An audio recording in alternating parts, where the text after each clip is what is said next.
महत्त्वाची बातमी, राज ठाकरेंनी सकाळी 11 वाजता मनसे नेत्यांची बैठक बोलावलेली आहे।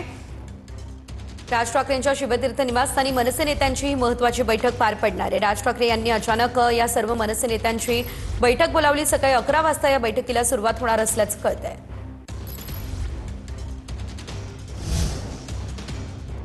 पुरंदर विमानतळासंदर्भात देखील आणखी एक मोठी अपडेट समोर येते। 15 दिवसांमध्ये भूसंपादन केलेल्या शेतकऱ्यांना मोबदला मिळणार आहे। 3000 कोटी रुपये कर्ज भूसंपादन करण्यासाठी मंजूर करण्यात आलेला आहे। भूसंपादनाचा थेट मोबदला जो आहे त्या संदर्भात आपण पाहतोय खात्यावरती तो मोबदला जमा होणार असल्याची अपडेट आहे। कल्याणमधल्या रिंग रोड प्रकल्पाला शेतकऱ्यांनी ब्रेक लावलेला आहे। आधी मोबदला द्या मग रिंग रोड करा, शेतकऱ्यांचा एल्गार।